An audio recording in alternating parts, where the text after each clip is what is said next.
Gracias a todos por venir a escuchar. Bueno, como decía Adriana, la idea es presentar un poco exclusivamente el tema de límites máximos de residuos. Ya hubo varias charlas antes, digamos, durante el año, y hoy se finalizaría lo que sería tratando de redondear lo que fue la buena práctica agrícola, lo que fue el uso de productos autorizados, en lo que sería bueno, el límite máximo de residuos, que voy a pasar a explicar un poco más qué es, porque no toda la gente sabe qué son los límites máximos de residuos y cuán relacionados están con todo el tema de los fitosanitarios. Un poco, bueno, acá está la idea de lo que quería hablar. Básicamente, bueno, de los límites, las definiciones, el contexto actual que hay con los límites, las evaluaciones de riesgo que se hacen para determinar estos límites, qué es una evaluación de riesgo, el tema periodo de carencia, que por ahí es lo que más conocen los que son agrónomos, y bueno, después al final el tema de los usos desprotegidos, que también se conocen como usos menores, aquellos productos, digamos, que quizás son muy pequeños y no hay un interés de las empresas de hacer registrar productos. Bueno, cómo se trabajó en Argentina y cuáles son las perspectivas para el futuro.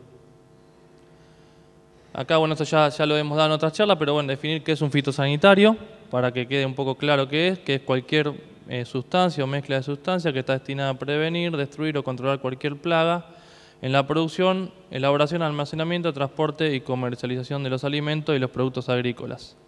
¿Y qué es el registro?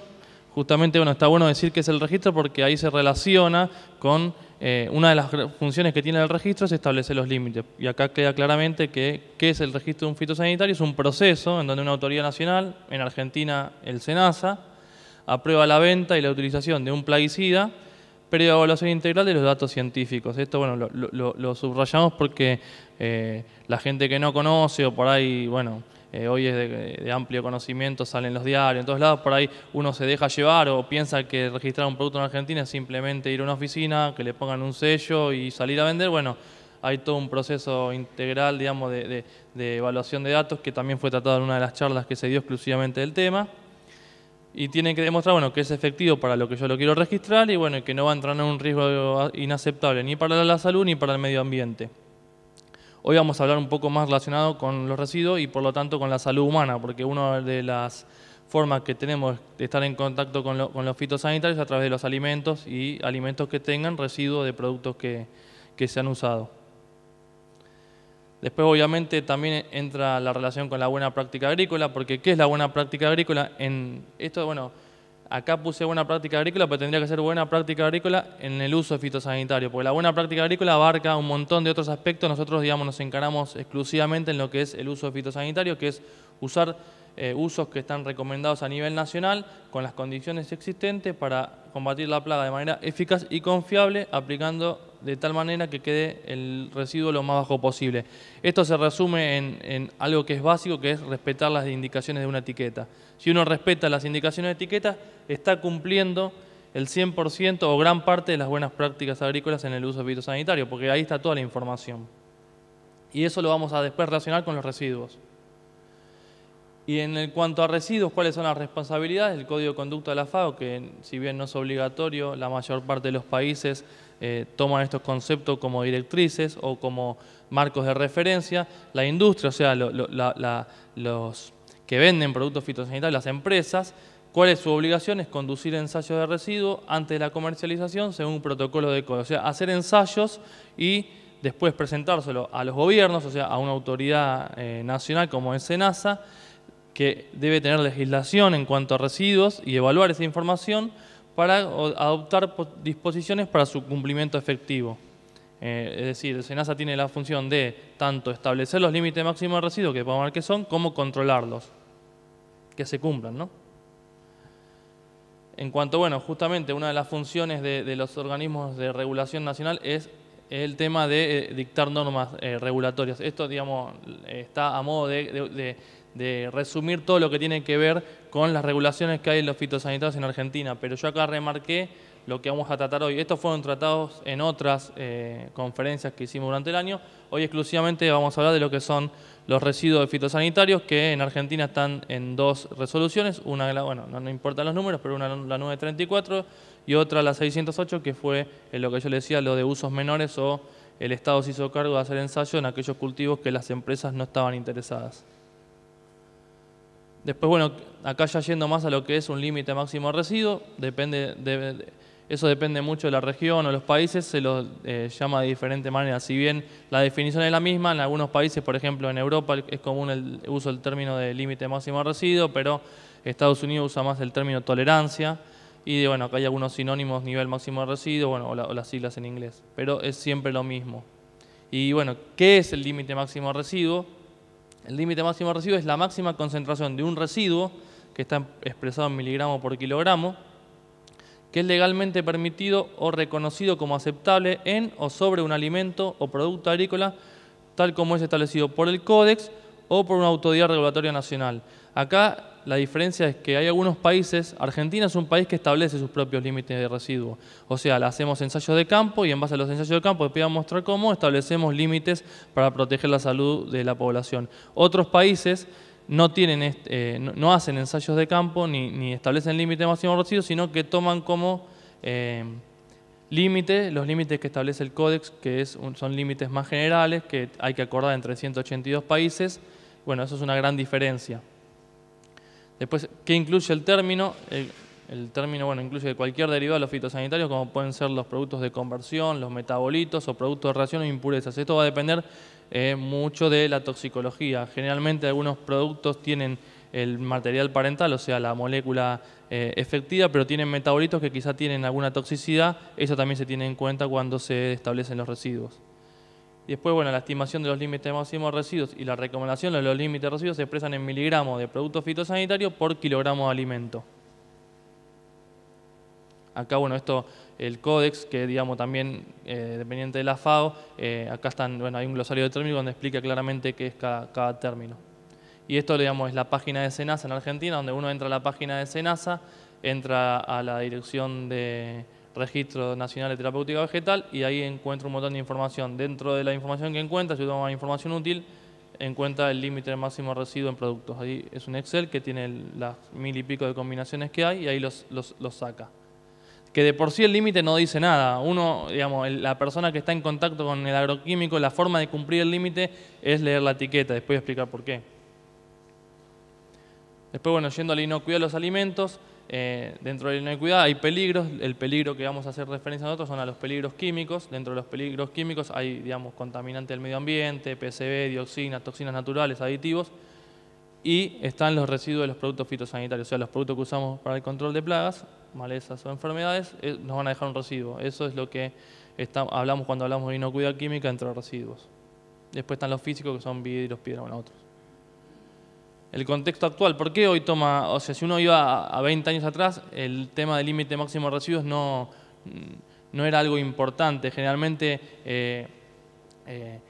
bueno, obviamente la mayor complejidad de la cadena alimentaria ha aumentado el nivel mundial, hay mucha más preocupación por la inocuidad de los alimentos, la gente quiere saber más, necesita más información y el tema de los residuos de los fitosanitarios en los alimentos es una de las informaciones más importantes que nosotros podemos dar. Después, obviamente, que son uno de los insumos más usados y la presencia de residuos en los vegetales hoy es una de las causas más importantes de restricciones a los mercados compradores. Básicamente por varios motivos. Uno, porque hay muchas normas privadas que establecen límites máximos de residuos mucho más, digamos, bajos que lo que establece cualquier norma nacional, y como son normas privadas y son acuerdos entre las personas, los estados no pueden hacer nada. Y otra, bueno, porque justamente los que están en el tema lo saben, muchos países como por ejemplo Europa, a las compañías no interesarle defender ciertos productos que por ahí tienen ya varios años en el mercado, automáticamente esos productos pasan a tener un límite que se llama de detección, o sea, el límite más bajo que hay, y por lo tanto nosotros, si lo utilizamos, tenemos que asegurarnos que cuando llegue al destino llegue con esos límites que son muy difíciles de cumplir. Entonces cada vez tenemos menos herramientas para usar. Hoy las empresas, digamos, es una de las preocupaciones más importantes. Después, bueno, cuando ya metiéndonos, porque justamente el tema del límite máximo de residuos tiene o lo más importante, el concepto más importante dentro de los límites, la parte toxicológica, y lo vamos a ver por qué. Y justamente, bueno, ¿Se puede ingerir un plaguicida sin ser perjudicial para la salud? Y bueno, acá siempre remitimos a lo mismo que lo que dijo Paracelso, que todas las sustancias son tóxicas, no hay ninguna que no tenga propiedades venenosas, la diferencia está en la dosis, o sea, la diferencia entre veneno y no veneno es la dosis. Y justamente esto es muy importante en el tema de residuos. ¿Por qué? Porque acá, es la explicación, pero justamente nosotros estamos consumiendo, o sea, si nosotros aplicamos un producto fitosanitario, muy probablemente el alimento que estemos consumiendo tenga algún residuo de producto fitosanitario. Ahora, hay que ver si esa cantidad es o no perjudicial para la salud. Si estamos cumpliendo los LMR establecidos, nos estamos asegurando que no sea perjudicial para la salud. Puede que no tenga, porque hay veces que se aplican en un momento tan lejano a la cosecha que al momento que lo cosechamos ya tiene un límite muy bajo. Bueno, son condiciones particulares, pero si uno entiende cómo se establece un límite, entiende la seguridad que hay atrás de ese límite y puede entender un poco más el tema que hoy está tan en boga. Para establecer un límite, hay tres partes. Una que es la parte agronómica, la otra es la parte alimentaria y por último la parte toxicológica. Y con toda esta información se hace lo que es el análisis de riesgo al consumidor. O sea, tenemos que hacer un análisis de riesgo para ver si las personas que están expuestas al consumo de estos alimentos están en riesgo o no están en riesgo. Yendo a la primera parte, la parte agronómica, por ahí es la que más conocemos los que somos agrónomos, son básicamente hacer ensayos de campo, obviamente siguiendo la recomendación de la etiqueta, o sea, las buenas prácticas agrícolas. En realidad acá ponemos la BPA crítica, que sería la dosis más alta, la mayor cantidad de números de aplicaciones que recomiende la etiqueta y lo más cercano a la cosecha. Entonces, de esa manera estamos haciendo la buena práctica agrícola crítica. Estos ensayos de campo se realizan en distintas zonas. La norma argentina dice que tienen que hacerse en 3 zonas distintas y en 2 campañas agrícolas. Las zonas ecológicas están muy superditadas al tipo de cultivos. Hay cultivos que están por ahí, son muy regionales y solamente tienen una zona. No es que está restringido, hay que hacerlo sí o sí en 3 zonas. O sea, por ejemplo, si uno va a hacer un cultivo de vid, sabe que vid hay una zona de Cuyo que es la más importante y después las demás zonas por ahí se pueden discutir. Y obviamente esto es otro que lo aclaramos, que hay que tener en cuenta que las BPA cambian entre regiones, debido a principalmente diferencias climáticas y agroecológicas. Y esto es importante porque, como cada país, a veces dicen, ¿por qué no hay armonización de límite? ¿Por qué el límite que tiene Argentina no lo tiene Brasil, no lo tiene Chile, no lo tiene Europa? Justamente por eso, porque el límite de residuos está muy superditado a las condiciones ecológicas o agroecológicas de cada país. Entonces quizás las condiciones que se dan en Argentina hacen que el producto se degrade más rápido y tenemos un límite de residuos más bajo, y quizás por ahí una zona más fría, estoy dando ejemplos, ¿no? Puede hacer que obtengamos un límite más grande o más alto.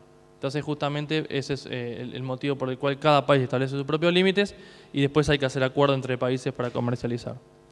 Y después, con estos ensayos de campo se toman muestras y va a la parte de laboratorio. Se remite una muestra a un laboratorio y ese laboratorio va a emitir un informe diciendo la cantidad de residuos de producto fitosanitario que tiene esa matriz vegetal. Acá, un ejemplo, ¿no? Justamente, acá lo aclaramos que en el 2010 salió una normativa que cambió bastante el tema de los ensayos de campo, y que daba 4 años, y a partir del 2014 estos ensayos que se hacen a campo deben ser conducidos bajo una norma que es la buena práctica de laboratorio, BPL, y acreditado por un organismo que es la OA, que es el Organismo Argentino de Acreditación.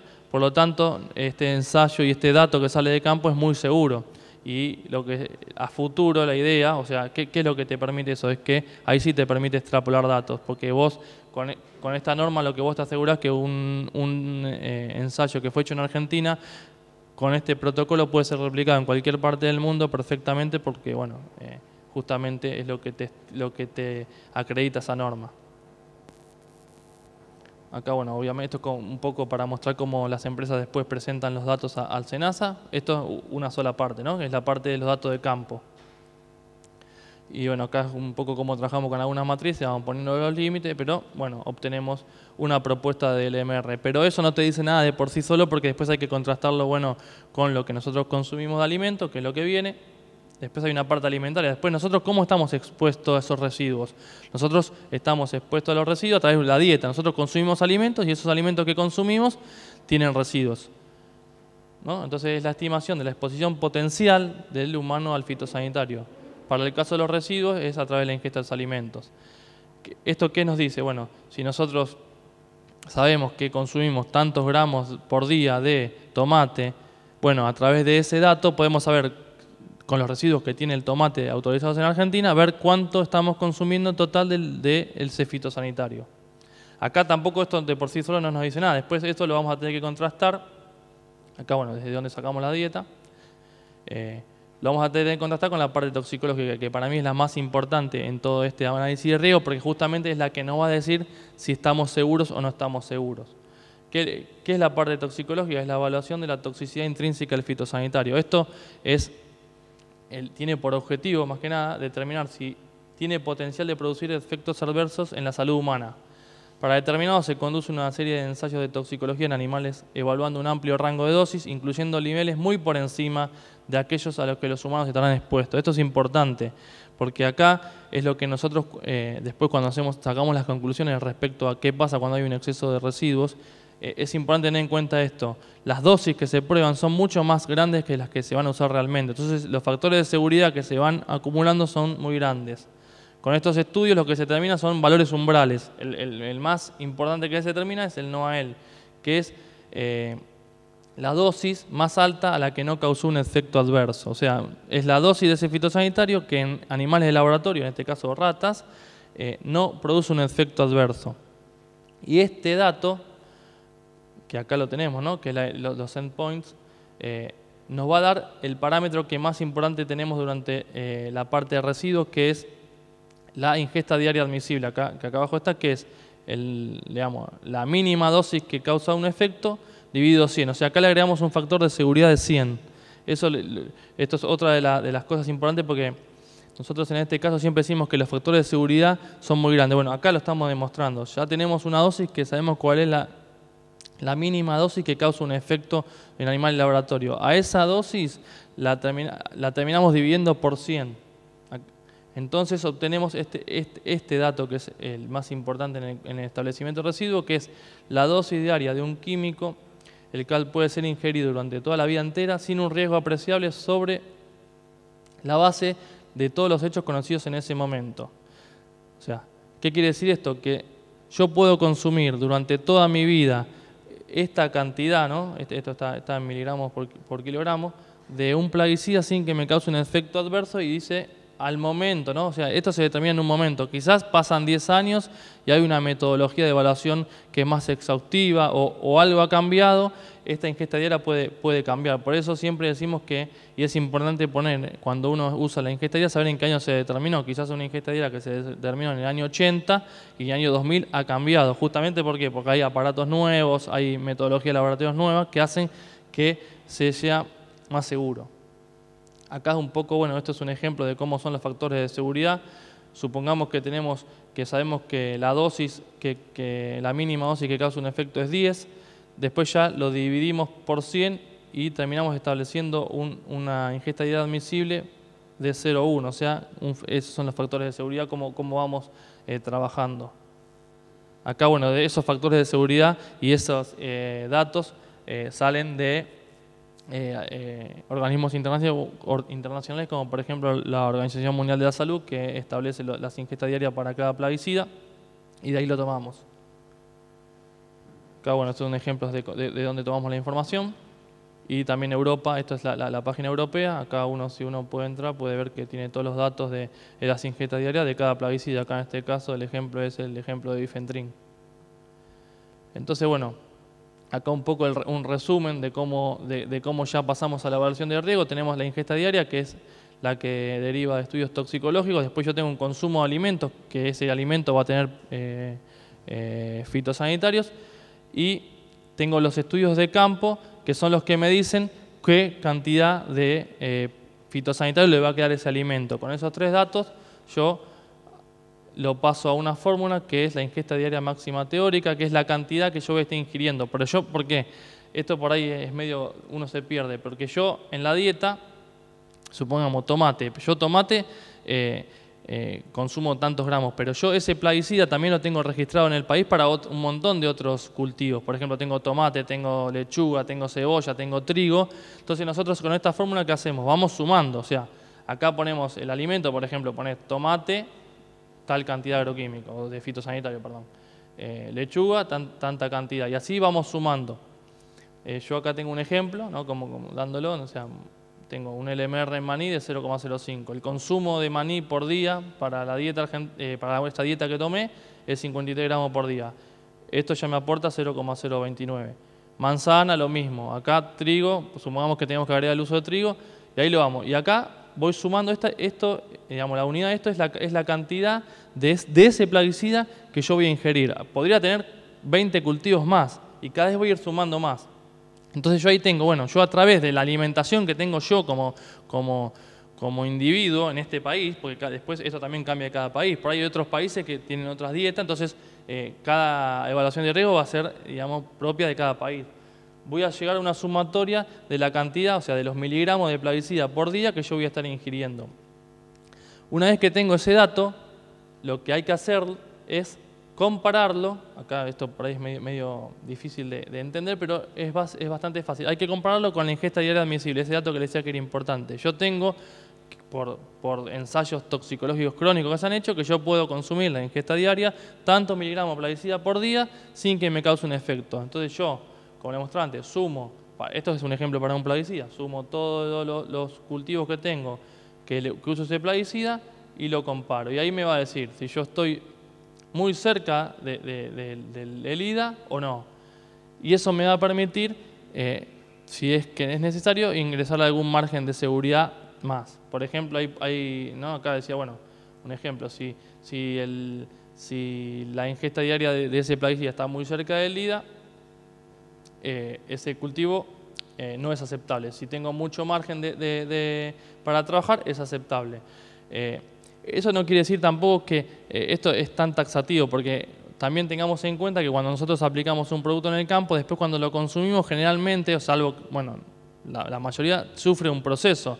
Si yo, no sé, una manzana, la pelo, hay muchas verduras que se cocinan, o sea que uno cuando tiene ese concepto en la cabeza ve que los márgenes de seguridad se van ampliando, pero hay en otros cultivos que no. Por ejemplo, los cultivos que son las verduras de hoja, que son las más problemáticas. ¿Por qué? Porque la mayoría se consumen en fresco.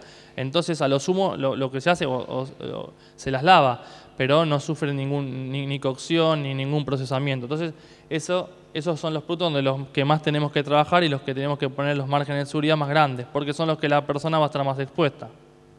Por ejemplo, en trigo, muy probablemente el límite después, no sé, lo voy a consumir a través de harina, donde hay procesos donde el residuo sigue bajando.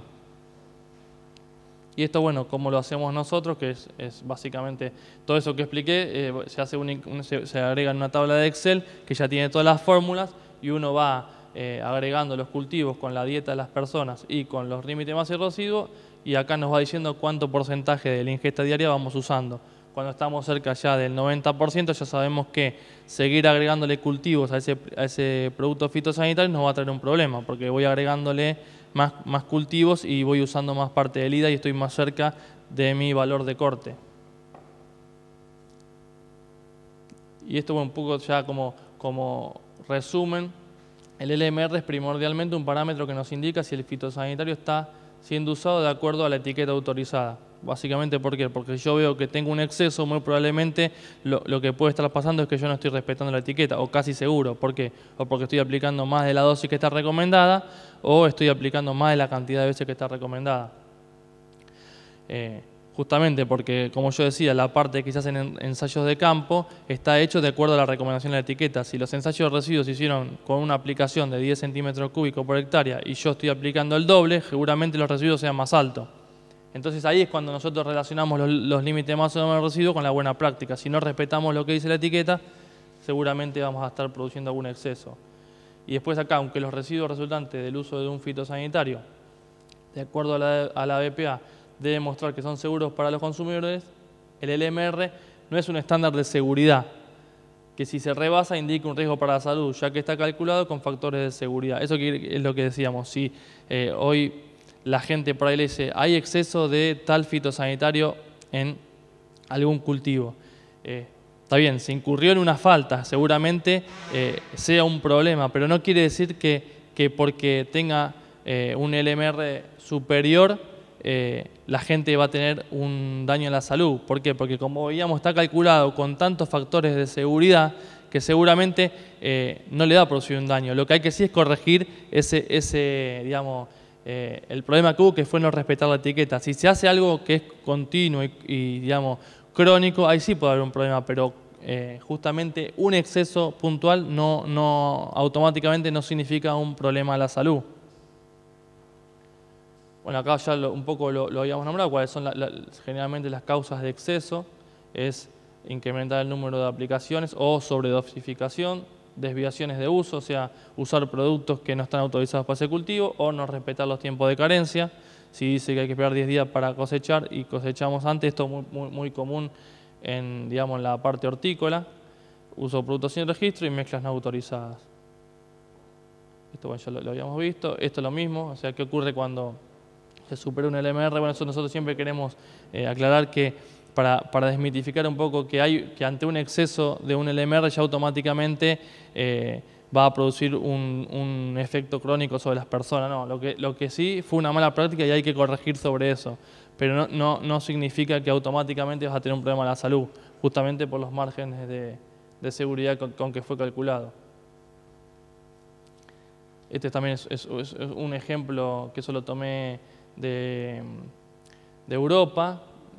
Por ahí no se lee mucho, pero lo que está demostrando acá que para yo superar el valor umbral que a mí me causaría un problema crónico o un efecto de la salud, tendría que estar comiendo 21.040 tomates. O sea, para yo lograr consumir una cantidad de plaguicidas que me pudiera hacer un efecto crónico. No se lee mucho, pero bueno, justamente en realidad lo que está resumiendo son los márgenes de seguridad que hay. No quiere decir que tampoco es tan común exceder los límites. Generalmente los límites están calculados con tantos márgenes de seguridad y las empresas establecen las curvas de degradación con tantos márgenes de seguridad que si es aplicado como está la etiqueta no va a producir, pero a su vez a veces hasta sobredosificando seguimos cumpliendo el límite. Bueno, acá lo mismo, las curvas de degradación, un poco hablar de cómo las condiciones agroecológicas locales son importantes. ¿Por qué? Porque justamente la curva y cómo se degrada un producto en el tiempo está muy dependiente de las condiciones locales. Entonces justamente es lo porque nosotros siempre hacemos hincapié en que cada país establece sus propios límites y a veces no se puede extrapolar. ¿Por qué? Porque las condiciones que se dan en ciertas partes de algunos países, por ejemplo, nosotros tenemos grandes problemas con lo que es Brasil, porque ellos tienen algunas condiciones tropicales y de calor y de temperatura que hace que la degradación sea mucho más rápida de algunos productos y nosotros no. Entonces nosotros cuando queramos entrar a esos países, por ahí tenemos límites más altos. Entonces son negociaciones que se hacen más políticas que técnicas. Tiempo de carencia, como ya lo nombramos. Y el gran problema acá es que el escenario global nos está poniendo bastantes trabas al tema de los residuos porque cada país establece sus límites, sus restricciones y hoy es una forma bastante fácil de establecer barreras pararancelarias. Lo que nos pasa con Europa es, digamos, los que están en el tema lo saben, Europa nos pone muchísimos principios activos al límite de detección, o sea, al 0,01 y de esa forma nos limita el uso de productos fitosanitarios. Esos productos nosotros no los podemos usar. Europa pasa lo mismo, Estados Unidos es similar, no tan restrictivo como Europa. Y bueno, básicamente uno lo que tiene que hacer es ir y fijarse en las páginas oficiales cuáles son los límites. Acá lo mismo. Japón también es otro país que tiene muchísimas restricciones. Pero bueno, es así y no hay forma, no es fácil solucionar estos problemas, porque cada país tiene la potestad de proteger la salud de su población. Entonces, si un país establece un límite muy bajo y es para proteger la salud de sus consumidores, lamentablemente es difícil de rebatir. Esto, bueno, el CODE es lo mismo. Acá es un ejemplo de cómo se establecen o cómo son los límites nacionales en cada país. Hay países que tienen límites propios como Canadá, Estados Unidos, y no aceptan otros límites, por ejemplo, del Codex. Después, por ejemplo, nosotros tenemos límites propios, pero en algunos casos aceptamos los límites del Codex. Brasil también.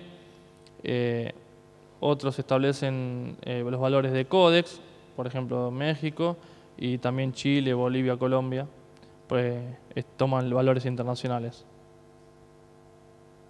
Y después, por último, lo que quería comentar fue un trabajo que se hizo desde SENASA, que, bueno, un gran problema que había y por los cuales el sector hortícola no podía cumplir con las buenas prácticas agrícolas, o más que nada, sí, cumplir con las buenas prácticas y con los límites máximos, era que aquellos cultivos que eran de muy baja escala, las empresas no estaban interesadas en desarrollar plaguicidas para esos cultivos, porque obviamente las ventas iban a ser muy bajas y la cantidad de plata que tenían que invertir era muy alta.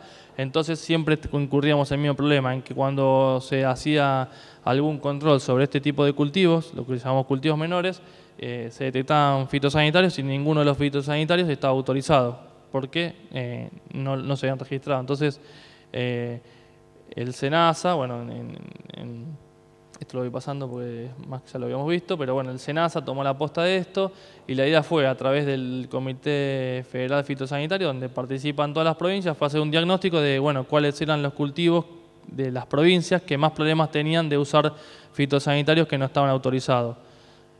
Ahí se hizo un censo y se vio que, bueno, la mayoría de las provincias tenían el problema más común eran los cultivos de hoja, o sea, lechuga, rúcula, apio, un montón de cultivos que no tenían fitosanitarios para usar. Entonces la idea fue, bueno, a través de SENASA y de un crédito que se había obtenido, hacer el desarrollo nosotros, o sea, hacer los ensayos de eficacia y mandar un laboratorio para hacer residuos. Así fue que se planificaron los ensayos, se tomaron obviamente, relacionándolo con lo que estuvimos viendo antes, siempre buscando la buena práctica agrícola crítica.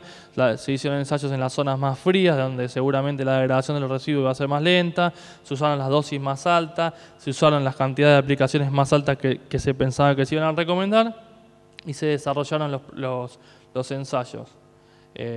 Las dificultades, bueno, algunas dificultades que nos encontramos es que algunos cultivos tenían residuos muy altos, los cuales tuvimos que descartar. Algunos cultivos eran de exportación, por ejemplo la frutilla, también fue un caso que tuvimos que trabajar porque con la prohibición de... La frutilla tenía muy pocos insecticidas, básicamente utilizaban endosulfán.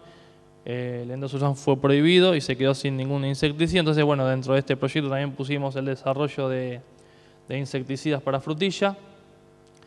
Y bueno, algunos cultivos no teníamos antecedentes locales ni siquiera marco de comparación, porque la idea era, bueno, todos sabemos que los productos, los vegetales se producían y los fitosanitarios se usaban, no estaban registrados, pero se usaban. Bueno, la idea era ver esos usos y esas dosis que estaban usando, tratar de regularizarlas por ese lado. Bueno, algunos cultivos, como por ejemplo rúcula, no teníamos ningún marco de comparación, entonces nos iba a costar más desarrollar la dosis.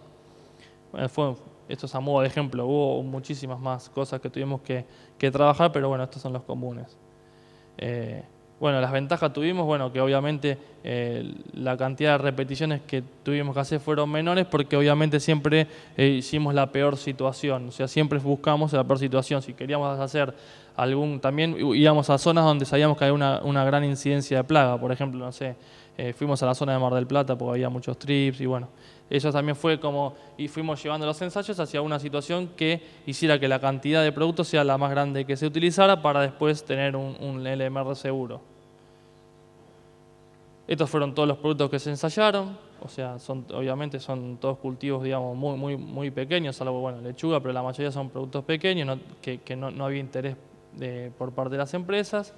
Y bueno, después en el 2012 salió una resolución en donde se establecieron más de 600 LMR que, digamos, ahora las empresas lo pueden incorporar en su etiqueta. Y bueno, esto es lo mismo, ¿dónde están? Esto uno entra a la página de SENASA, lo encuentra y con esto dimos una solución bastante grande al sector, porque por un lado también era difícil ir a solicitarle que cumplan la buena práctica agrícola, pero ellos nos decían, nosotros no tenemos problema en cumplirla, pero si no tenemos producto autorizado nunca le iban a poder cumplir. Bueno, con esto se logró subsanar, no se subsanó el 100%, pero un gran porcentaje. Y la idea, bueno, acá está como quedó en la página de internet SENASA la recomendación. Y la idea, bueno, es hacer lo mismo que se hizo con una segunda etapa, se volvió a hacer lo mismo, se contactó a las provincias enviaron encuestas y la idea, bueno, es volver a ver qué productos quedaron por fuera, porque si bien ahí se trabajó mucho la parte de cultivo de hoja, hay muchos cultivos regionales que no fueron tocados, entonces que tienen el mismo problema. Entonces, bueno, ahí los cultivos fueron o por una solicitud de SENASA, o son cultivos de gran consumo, o por ser cultivos representativos en el modelo Codex.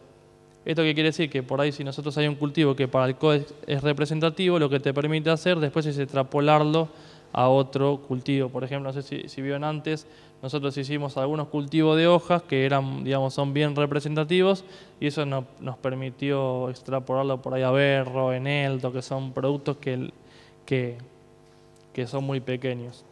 Y a su vez nosotros estamos seguros, porque bueno, como vimos al principio, como uno de los factores que tiene importancia en la estimación del residuo, si bien es la parte toxicológica, hay una parte muy importante que es el consumo, ¿no? Como digamos, uno está expuesto a través del consumo.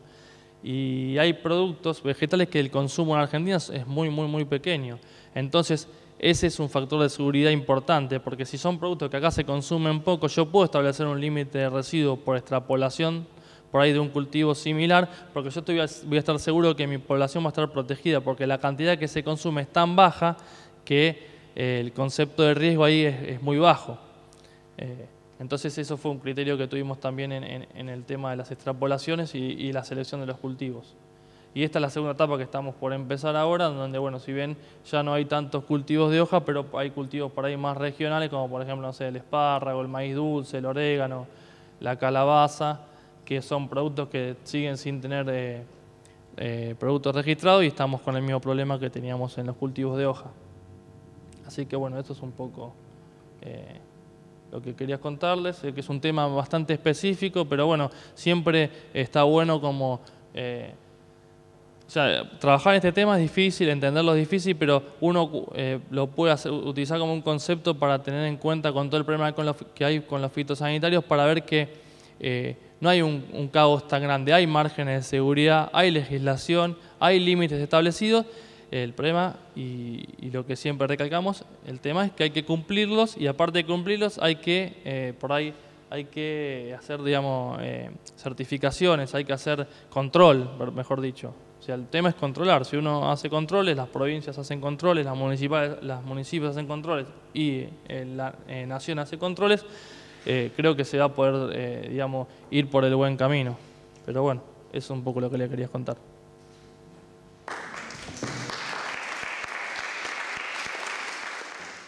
Para calcular un residuo, por ejemplo, no sé, en algodón, ¿lo hace la empresa o SENASA? ¿Cómo es el tema? Una empresa usa un agroquímico en algodón, por ejemplo, y el residuo, ¿quién lo hace? ¿Quién lo calcula? No, o sea, el ensayo de campo lo hace la empresa y eso termina, digamos, en un dossier. Ese dossier lo presenta la empresa a SENASA y SENASA es el que evalúa esa información y establece el límite, pero el ensayo lo hace la empresa. Ah, la empresa también, Sí, bajo sí. un laboratorio. Sí, o sea, el ensayo de residuo tiene dos partes. La empresa hace el ensayo de campo y después la empresa... Ahora, bueno, esto cambió bastante, como yo te mostraba, a partir del 2010. Hasta el 2010 cualquier ingeniero agrónomo matriculado podía hacer un ensayo de campo de residuos, llevarlo a un laboratorio, el laboratorio te emitía un resultado y lo presentaba a SENASA. A partir del 2010 ya no lo puede hacer cualquier ingeniero agrónomo, lo tiene que hacer en realidad ahora ni siquiera es un agrónomo porque lo mínimo que tiene que haber, la estructura mínima que tiene que tener alguien que se dedica a hacer ensayo de residuos son 3 personas, o sea, la empresa la empresa que se dedica a hacer residuos tiene que acreditar la norma GLP, tiene que hacer los ensayos, llevarlo ahora también a un laboratorio que tenga GLP, o sea, con el tiempo la seguridad del establecimiento de residuos fue cambiando bastante. O sea, Claro, mi pregunta era esa, si hay un laboratorio que está bajo GLP. Claro, y después eso termina en un laboratorio que tiene GLP, el laboratorio emite un resultado y la empresa compila las dos partes, la parte de campo y la parte de laboratorio y presenta a SENASA lo que sería la evaluación de riesgo. Y SENASA con esa información establece el límite y la carencia, ¿no? Perfecto, gracias. Y esos laboratorios están habilitados por SENASA como que es información fidedigna porque son muy pocos los que realizan Sí, residuos, en realidad ¿no? no lo hace SENASA, sino No, que lo no, hace... pero es como que tiene la VAR, se sabe. Sí, sí. Son 3 o 4 Sí, laboratorios pueden los ser que hacen. laboratorios nacionales o pueden ser laboratorios extranjeros. Mientras tengan la acreditación de GLP, Claro. se puede presentar. Eso para registro. Y después, perdón, ¿me dejan? Sí. Toda esta la parte para registro lo de las empresas y ahí se determinan los periodos de carencia y en la etiqueta los periodos de carencia están bien señalizados. No es lo mismo, por ejemplo, un producto en manzana que en duraznero, ¿no es cierto? Ahora, el Contralor lo hace de SENASA a través de la vigilancia. ¿Quién hace el Contralor o en el mercado central? Porque a mí me interesan los residuos que nos llegan a nosotros por no las buenas prácticas agrícolas. Eso, ¿cómo se supervisa? A las otras charlas justo venía la encargada del mercado central de residuos, Sí. pero hoy no la veo. Pero sí, o sea, en realidad es un tema bastante complicado de entender y de explicar. Pero el SENASA hace una parte del control, hay programas de control, de residuos tanto de productos que se exportan como de productos que se destinan al mercado interno. Pero a su vez, las provincias, a través de una normativa que emitió SENASA, también tienen una responsabilidad en el control de aquellos mercados concentradores que están ubicados en su jurisdicción. O sea, SENASA controla también las provincias y también los municipios a través de las bromatologías. Es algo bastante atomizado. Pero SENASA tiene un programa de control en donde está estipulado aquellos, digamos, también, bueno, obviamente el programa se hizo en base al riesgo, o sea, se buscó aquellos cultivos que pueden tener más problemas, por ejemplo, las verduras de hoja y aquellos fitosanitarios más, digamos, más riesgosos, por ahí los de banda roja o los de banda amarilla, y se hacen como muestreos dirigidos en los mercados. A través de SENASA está regionalizado, cada región tiene un programa y va y toma muestra. Aparte lo hacen las municipalidades y aparte lo hacen las provincias.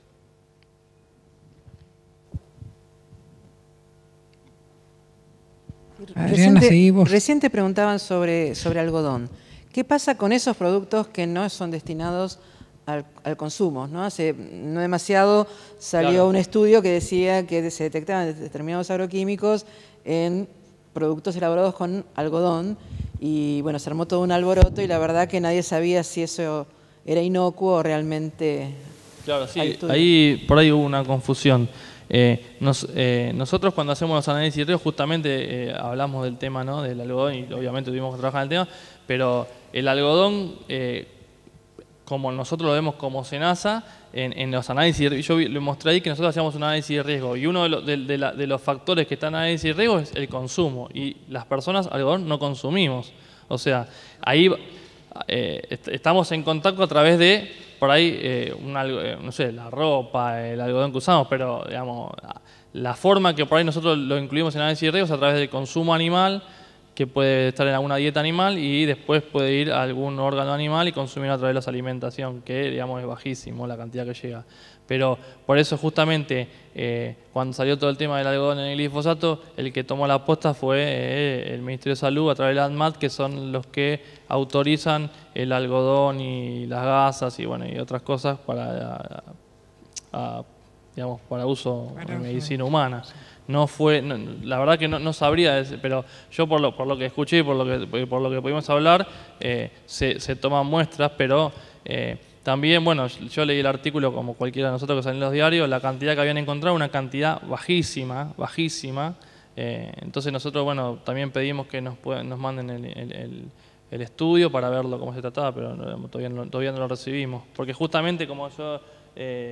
una de las primeras cosas que nos surgió es si toda sustancia tiene un NOAEL, que es un nivel más bajo que produce efectos. Seguramente hay NOAEL oral o NOAEL dermal. En este caso, supongamos que el algodón está en contacto con la gente a través de la parte dermal. Bueno, si la cantidad de glifosato que tenía ese algodón era baja, está mucho más baja que el nivel que está comprobado que no produce efectos, no debería haber un peligro.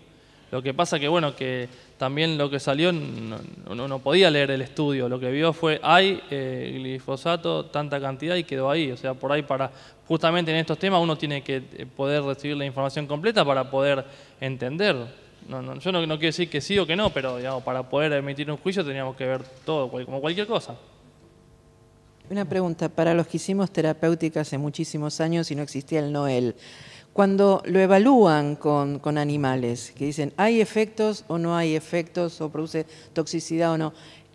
¿Qué tipo de efectos son? Es decir, no necesariamente que se mueran, supongo yo, sino que cualquier alteración en el comportamiento. No, justamente los ensayos que vos ves muertes son los ensayos de toxicología aguda, que vos exponés a una población y cuando muere el 50% de esa población tenés la L50. En estos casos, yo no lo puse ahí pero hay un montón de estudios que se llaman estudios fenoménicos que son de causa-efecto. O sea, le aplico y veo, y ahí evaluás teratogenicidad en la primera generación o en varias generaciones, carcinogenicidad, oncogenicidad, aberraciones cromosómicas. Son una batería muy grande de ensayos que son justamente los que me van a demostrar que yo no veo la muerte de ese animal de laboratorio, pero sí le produjo un efecto. Entonces, esos son justamente, está buena la pregunta, para entender de qué se trata ese dato, ¿no? Y ya una vez que obtenemos el NOAEL, el dato que usamos nosotros, que es el IDA, agarramos el NOAEL, simplemente, eso es una convención internacional, se divide por 100. O sea, es 100 veces más seguro que... Ya teníamos una cantidad que no producía efecto. Lo dividimos por 100 y sabemos que estamos 100 veces, digamos, por debajo de ese límite. Y con ese dato, que es la IDA, trabajamos para todo el tema del establecimiento de residuos. No solamente eso, la IDA es un término que no solamente lo usamos los fitosanitarios. Pasa que la gente, digamos, lo que está en todos los diarios son los fitosanitarios, pero los cosméticos, por ejemplo, cualquier cosa que esté expuesta a los humanos tiene un IDA. Los cosméticos, los perfumes, cualquier sustancia. Todo es toxicidad crónica. Noel y todo se determina por efectos en toxicidad crónica. En efectos en toxicidad aguda sería lo que es la dosis letal 50 y es lo que determina las bandas toxicológicas en una etiqueta. Como ven, a lo largo de 6 charlas, lo importante es el control y la buena práctica agrícola. Nosotros vimos estar intoxicados porque la reglamentación está, los límites están. Un inconveniente que veo yo, perdoná que te cope, un inconveniente que veo yo, que los límites máximos de residuos es por principio activo. Los periodos de carencia están establecidos por principio activo, ¿no es cierto, Daniel? Cuando uno mezcla productos en el campo sin considerar la buena práctica agrícola, por ahí un producto evita que el otro se degrade, por ahí pasa cualquier otra cosa y el residuo queda. ¿Está?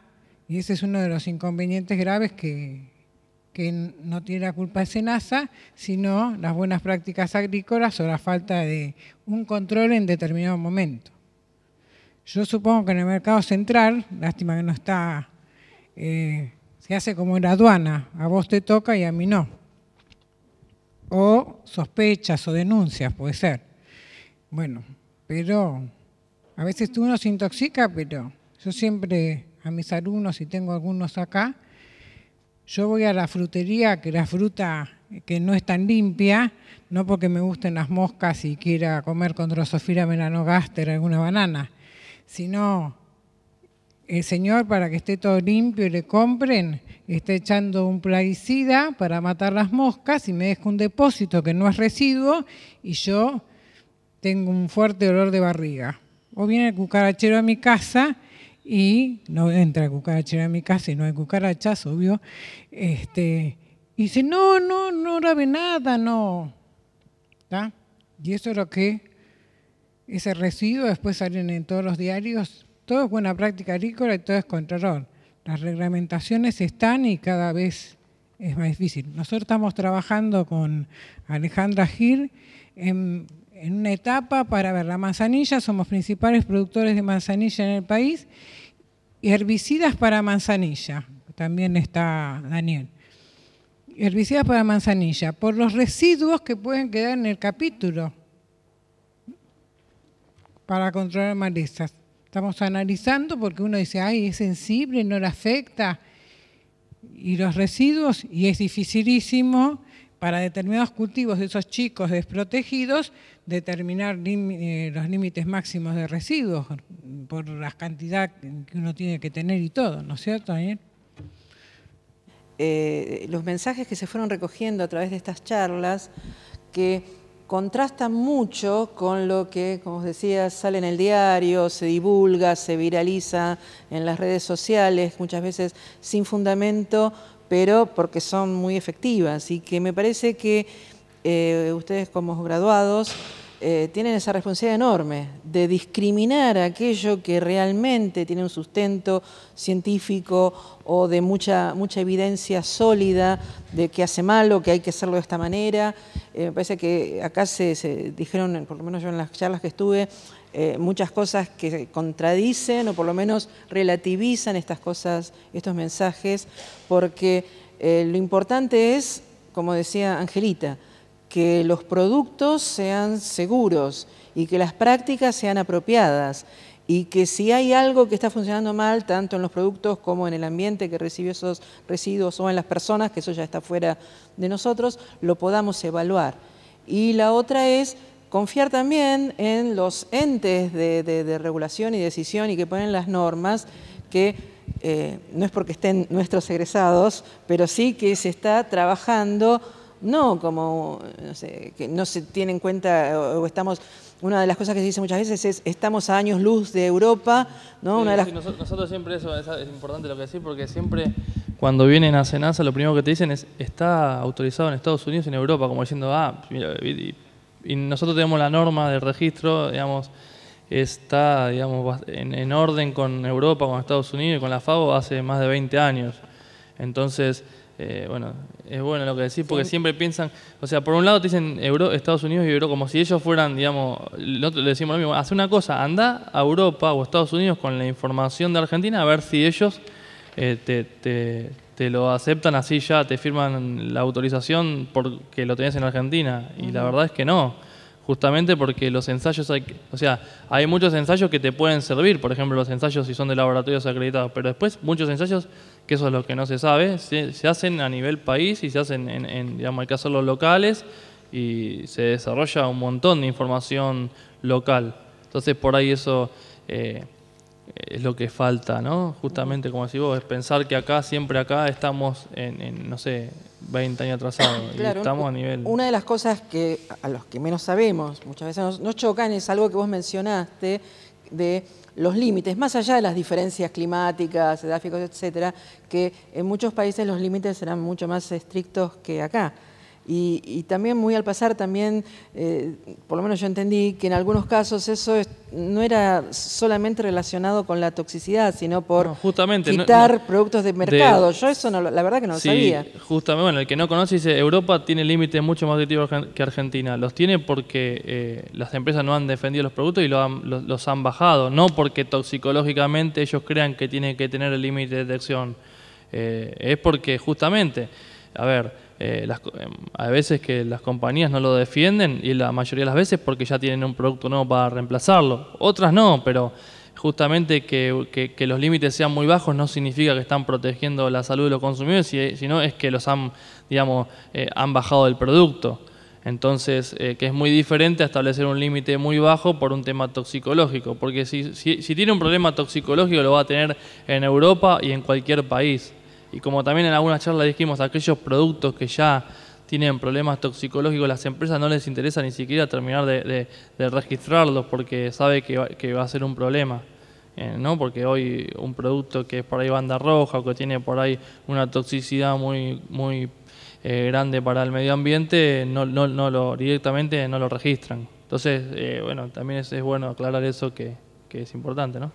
Sí, bueno, un ejemplo típico es el de la aranda, ¿no? Que el arándano argentino se exporta a Estados Unidos, básicamente, donde la dieta de Estados Unidos, el arándano por ahí tiene una importancia mucho más grande que en Argentina. En Argentina casi ni consumimos arándano. Entonces, nosotros por ahí en Argentina le podemos establecer un límite máximo de residuo alto, porque no va a tener un riesgo para la salud, y Estados Unidos tiene un límite mucho más restrictivo, porque como consume mucho arándano, y en ese caso, por algo que no dije, nosotros terminamos estableciendo un límite más restrictivo o en orden con Estados Unidos justamente por un tema comercial, no por un tema toxicológico, porque si nosotros establecemos un límite más alto, cuando ese arándano llegue a Estados Unidos va a ser rechazado.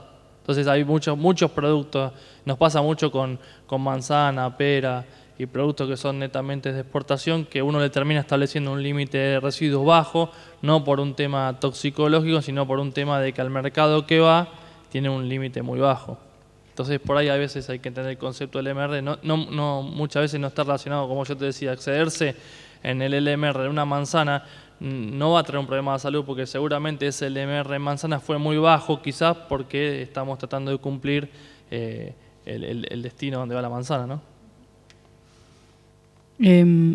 Yo tenía una pregunta por ahí de un caso particular que quería saber si el cultivo de nuez pecan, digamos, se considera, o sea, si es un uso desprotegido como estabas comentando. En el tema de nuez pecan, bueno,